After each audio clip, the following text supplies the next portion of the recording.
It's your open source advocate, and I'm back with another video, and today I wanted to talk about Ghostwriter. Now, I do a lot of documentation for these videos. I do documentation for just my personal life. I do documentation for my network. I do documentation for my home lab. I do documentation for all kinds of things because I have to go back and refer to those things. I wish I could just remember it all straight off the top of my head, but I can't. So I take tons and tons of notes.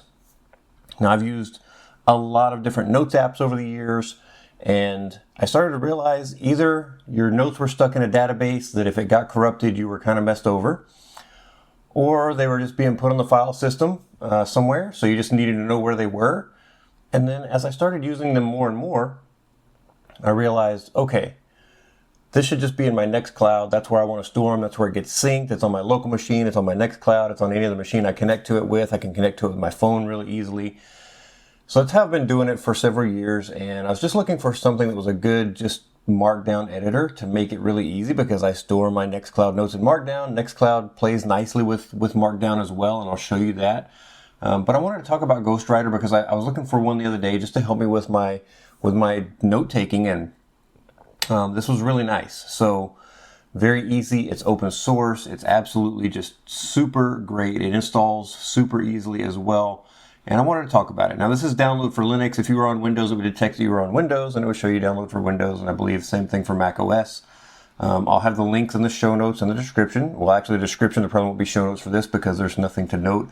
You go get Ghostwriter, you install it, and you run it. I just want to say thank you so very much to all of my patrons over at Patreon. The fact that you want to support this channel and my content every month just blows me away. Every time I think about it, it is just absolutely amazing, and you guys are incredible. Thank you so much. I can't say it enough. Thank you. Thank you so much. For everybody that does buy me a beer, buy me a coffee as a one-off on PayPal, man, I appreciate it. When I see those notifications come through, it makes my day. It really does. So thank you so much for that. I truly appreciate it. For everybody that's a subscriber at YouTube, I appreciate you subscribing. It makes a difference. It really does. If you've ever heard YouTubers just basically beg you to subscribe, it's for a reason. It helps their channel grow. It helps their channel get recognized by other people. And by subscribing, you're helping other people find incredible open source solutions to things that they may not have realized that they could have gotten. I appreciate you doing that. So if you haven't done so, jump down there and give a thumbs up. Click on that subscribe, and then click on that little bell for notifications about more incredible open source software. Hope you guys will do that, and thank you so much. Now let's get into Ghostwriter. Now I happen to have it running down here. And in this case, here are my notes for another video that's coming soon. Jitsi Meet, but we're going to have authentication built into it, so I'm excited about that when it's getting edited right now. And you can see over here, it kind of breaks apart my notes based on my different heading sizes that I've created. So it's got this little place where I can jump around in the notes here. So I can jump really quickly to things where I want to like edit or update, or I need to add something. I really like that. I really appreciate how easy that is, and it makes it really easy. And you notice I've got this Markdown editor here, and then on this side I've got more like the actual, hey, here's how it's going to look version. I really like that. You can resize this just by grabbing the middle and dragging one way or the other. So if you just need to see the Markdown for a little while, you can. If you want to drag it back out, you can. And you see it does a little bit of, kind of update silliness, but that's okay. It's just an application. It's really great that you can resize that and make things fit where you need. You can also go in and adjust the font sizing. You can adjust all kinds of things. So this is a little bit small. Now I can just use the control and scroll up, and you notice that the font gets larger as I go. So for me, this is great because I am a person who just wants to get in and write my notes. I don't want to have to go in and set things all the time. It does kind of go back to that default size generally. I need this to be a little bit larger. My eyes are not great, so it definitely helps me to enlarge the font size. I can do it separately on each screen. So if you notice my mouse, whichever side it's over, that's where it affects, which is awesome. I know that's a little, probably for you guys, not a big deal, but for me, it's amazing that I can do that. So I can scroll through here and see, how is this looking? Is it looking like I expected? Is it doing what I expected to get this done? And I can go through over here and do the same thing. And you can scroll through these obviously independently, which is great as well. So this is a really, really amazing little Markdown editor. I really like it. It's an installed application. It's not a web app, but if I need to, I can go and edit the Markdown somewhere else. So if I were to go back in here, I could jump over and open up my Nextcloud, and I can jump to my notes here in Nextcloud. And if I do Jitsi There's my Jitsi Meet with auth. I can just click on it. And here we are. And you can see it's already set. I can see it. I do have a rich text editor if I prefer to do it that way. But I can 100% use Markdown here as well. And I can edit these notes right here inside of Nextcloud if I want to. This is a little bit different. So as I go, you can see when I hover, you can see that it shows me it's a header. But this is not a header 1. So it's only showing me one £, but it's actually like a header 2 or header 3. So one of the things that kind of throws me off is that it just shows you that one £, to let you know is a header, and it's not telling me specifically what size header it is. And that's one of the things that I like about Ghosty here, is that it gives me that information because I can actually see £, header 2, £3, header 3. I can look over here and make sure that everything looks the way that I expect when I do that. And I know that sounds like simple little things, but making something look good whenever you're putting out show notes especially is really important, because I want people to be able to follow what I'm saying. I want them to see the things that I want them to notice.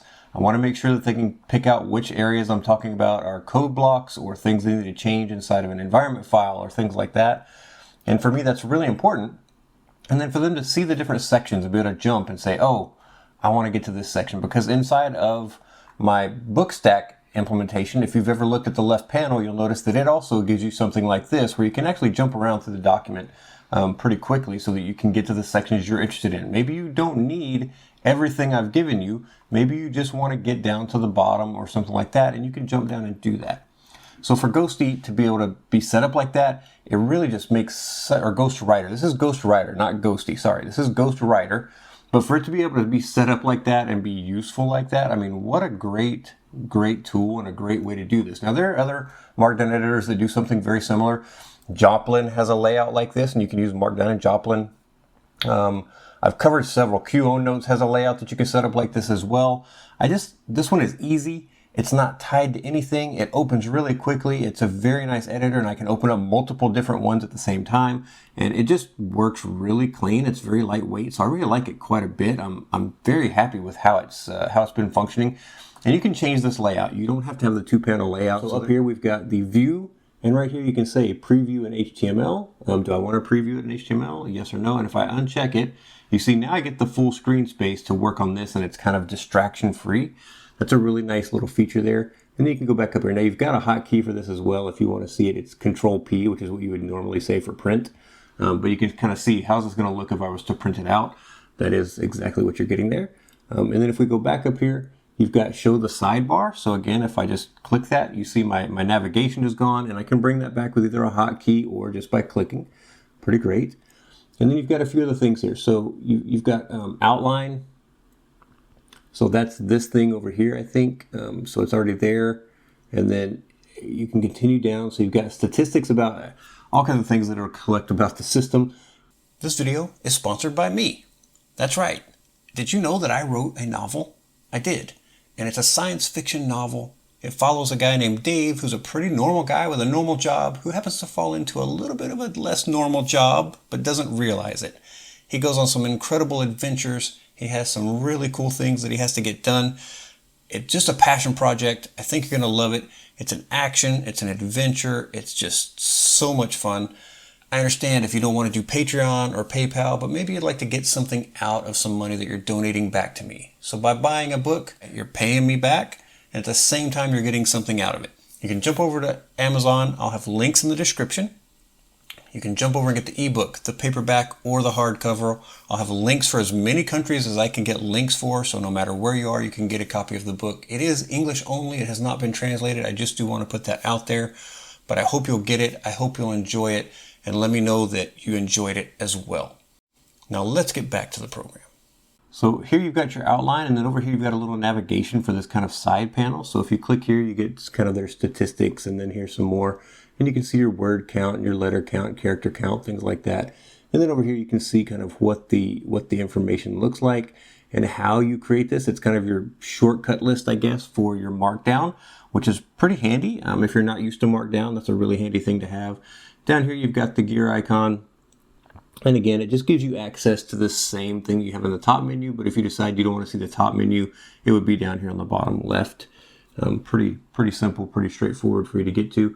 And then here you've got, again, the simple word count stuff. Over here you've got your modes. So we talked about night mode. Here's light mode. I apologize, I know it's blinding. but I'm going to go back to night mode there. Here is your kind of code preview, I guess. So we can, let's see. There we go, yeah. So we can toggle the live HTML review here. So this takes you back to that kind of everything's in your Markdown view, and then this puts this back.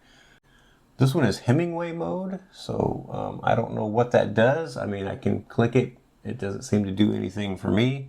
So there you go. And then here, this is probably going to be distraction free or full screen. Pretty close, yeah. So it doesn't quite go full screen, but it gets rid of all the other stuff. And if you notice, it highlights the area or the sentence that you're working on.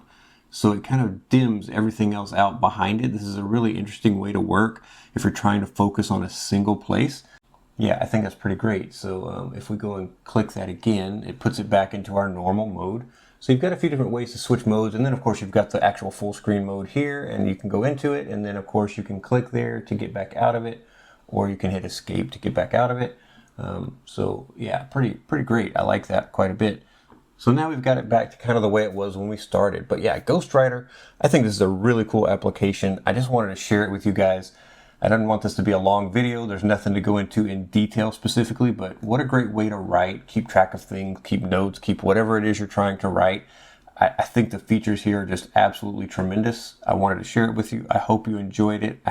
I hope you'll get out there and get it. If you do, make sure to jump over to their GitHub, give them a star, let them know you appreciate this application. It's really a cool application. I hope you enjoyed this. If you did, like, subscribe, tell your friends about it so they can come along the open source journey with us, and I'll talk to you next time.